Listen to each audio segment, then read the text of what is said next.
Hello students, स्वागत है आपका मेरे इस चैनल पर। आज की डिक्टेशन 80 वर्ड प्रति मिनट की गति से तैयार की गई है। यह डिक्टेशन कोर्ट्स एग्ज़ाम को देखते हुए तैयार की गई है और एसएससी एग्ज़ाम के लिए भी बहुत ही ज़्यादा महत्वपूर्ण होने वाली है यह डिक्टेशन।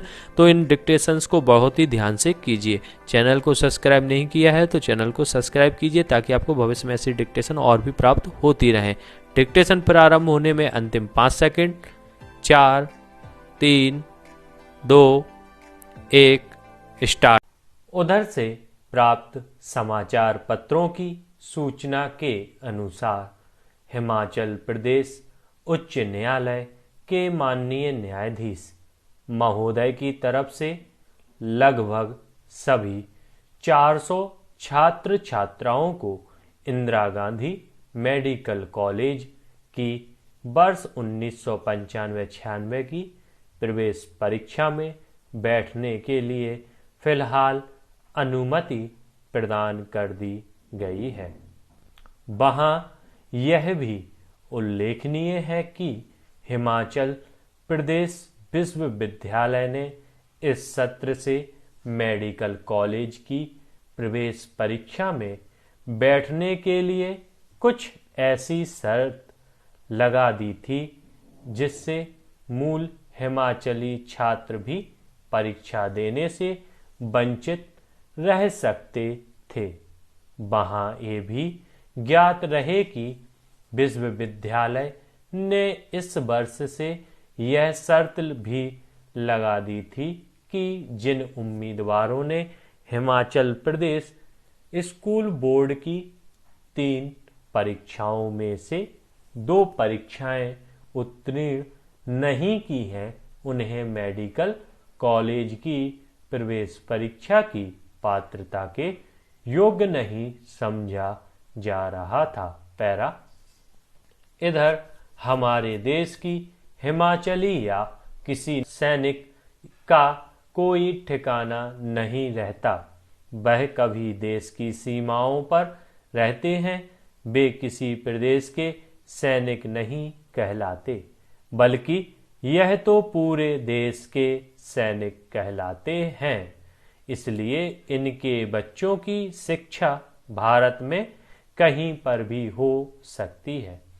फिर हिमाचल प्रदेश विश्वविद्यालय की यह शर्त कहाँ तक उचित है, इसी कारण इस मुद्दे को लेकर कई छात्र छात्राओं ने इस नई शर्त को चुनौती देने के लिए प्रदेश उच्च न्यायालय में याचिका दायर कर दी थी, जिस पर गौर करते हुए सम्माननीय मुख्य न्यायाधीश और न्यायाधीश की खंडपीठ ने विश्वविद्यालय के रजिस्ट्रार, परीक्षा नियंत्रक के साथ ही मेडिकल कॉलेज के निर्देशक को नोटिस जारी करते हुए अपना विचार और पक्ष जून के अंतिम सप्ताह तक रखने को कहा है।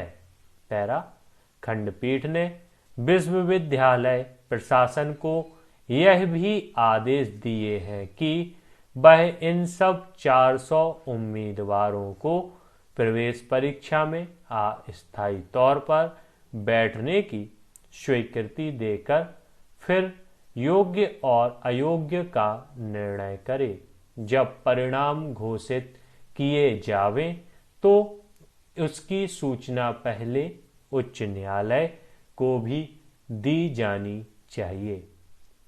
इसके अतिरिक्त यह भी कहा गया है कि विश्वविद्यालय ने जिन छात्रों को अभी तक अनुक्रमांक जारी नहीं किए हैं, उन्हें परीक्षा केंद्र पर अधीक्षक के माध्यम से वैकल्पिक रोल नंबर जारी कर दिए जाएं। न्यायालय के इस स्वागत योग्य फैसले की सराहना करते हुए मैं उसका स्वागत करता हूं, इसलिए कि यदि उच्चतम न्यायालय में ही शीघ्र न्याय की सहूलियत आम आदमी को मिल जाएगी तो फिर सर्वोच्च न्यायालय में जाने की आवश्यकता महसूस ही नहीं होगी।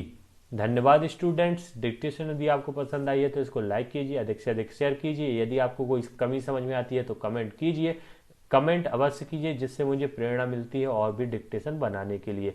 चैनल को भी सब्सक्राइब कीजिए यदि अभी तक आपने चैनल को सब्सक्राइब नहीं किया है। धन्यवाद।